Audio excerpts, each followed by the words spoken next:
Alright guys, so we are back once again with this sketch that we did in the previous video. We're doing some line art today, so first things first. Oh, hey guys, welcome back, that's Kai, I'm Kai, and today we are back in Krita. You can see I just drew a circle there for her head, because that's what, I love that style. And I'm going through now, and this is the part where I really want to use as least lines as possible to get as much detail as I can. So you can see I'm putting in those little tiny lines to indicate fabric, you know, because of those little wrinkles and little tiny folds right there.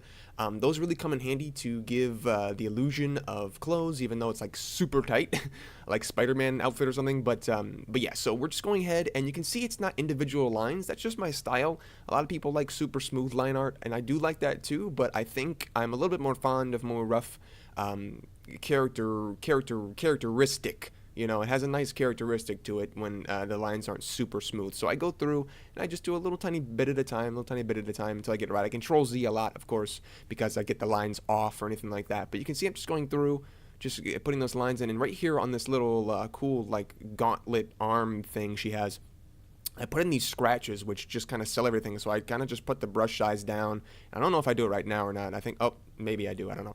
But I put the brush size down. I just kind of put some little strikes through there. Yeah, here we go. I put some strikes through there and just make it look like it's worn and damaged. And I think this is really what, you know, makes things just pop a little bit more, because it has that detail. You're like, wow, this is a simple drawing. And then you look a little bit closer and it's like, well, there's a couple cool things. And by the way, I did these lines, these double lines. You can see I'm doing right here on the edges of some of the line art. I did that on the gauntlets as well. That just, I don't know why I like that. It just looks good. If you look at those, it kind of just looks like it's reinforced, or maybe it's stronger.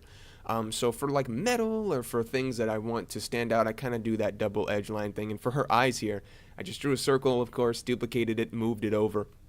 Then cut the bottom half of the eye off and kind of made it look like her eyes were like popping at the bottom, maybe because she looks really excited at whatever she's looking at.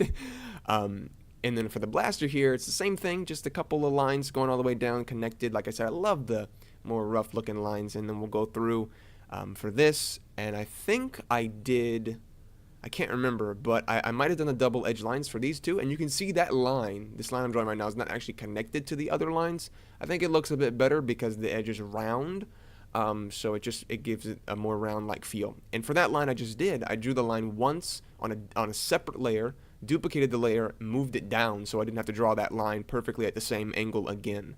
So that's a little tip for you. There's some of those double lines. It just looks like it reinforces things, which looks pretty cool. I don't know why it does, but I just like doing that. I don't know why, but yeah. So for really long lines that you want to be continuous, and I'm gonna do this for the decals on her clothing, on her torso, and in a second here. But really long lines that you want, these ones right here. You see how I just one strike all the way across, and I go over and over again until I get that how I want it to be.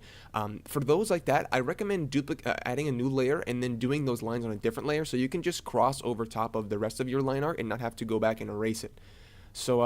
So yeah, at this point, I'm just, you know, trying to fix things up, and I got that erase, that little piece of that eye right there to make it look like it's a bit of shine.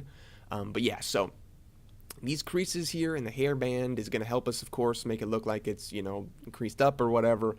But yeah, so that's pretty much all the stuff I got. Like I said, we'll come back with a color tutorial, and we'll do that. So that one should be pretty great. Hopefully, you guys enjoyed this one. I'll see you guys in the next one. But until then. Bye-bye.